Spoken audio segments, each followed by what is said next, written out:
Hello, I'm Richard Ridge for BroadwayWorld. Following a critically acclaimed, sold-out run at the Public Theater, the Conor McPherson and Bob Dylan musical Girl from the North Country will open at the Belasco Theatre on March 6th, and we drop by the legendary Bitter End to meet the company and bring you a sneak peek.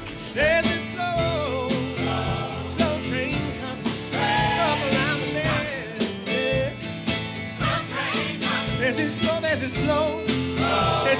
Slow train coming. There's a slow train coming up around the bend. Yeah. Slow train coming. I really feel that Girl from the North Country is about survival. It's about you and I and everyone in this country. There are bits and pieces of people struggling with the everyday problems in our lives.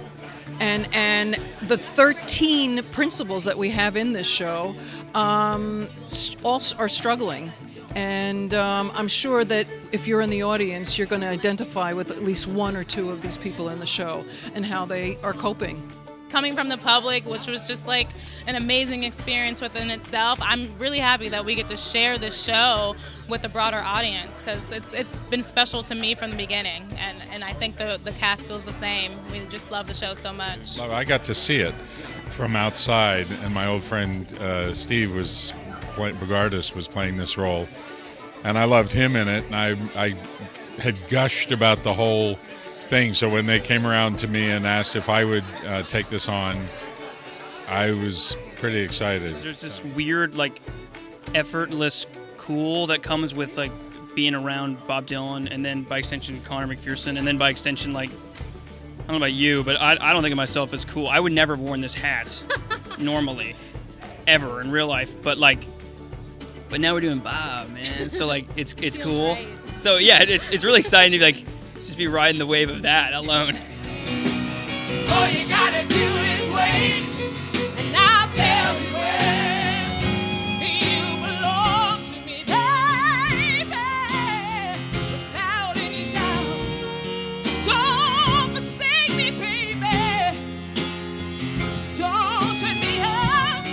Don't keep me knocking about from Mexico to Mexico.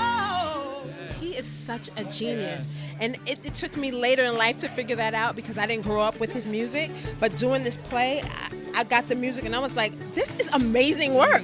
Does everybody know this? Right. So what I like about this play is that it's going to give people an opportunity to revisit his music or visit his music, those who didn't know about him, and understand the genius of Bob Dylan.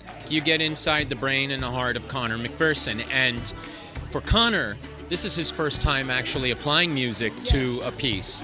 And so you can feel the uniqueness of it and him through this piece. So it's a discovery for everybody. And as he likes to say, we make our own rules. So come prepared to see an event that has a rule to it that is not like anything else you know. With Bob's material, it's like you can't be literal. You've almost got to do the opposite. And his work is so suggestive and poetic and discursive, and it just allows the audience to think whatever they want to think. So you just got to allow it. You just got to plump it in, and it'll resonate, which is scarily free. But he challenges you to be scarily free. Conor said it best when he first thought about what he was going to write, and it was like a Eugene O'Neill play. So you're like, okay, it's going to be a little on the melancholy side.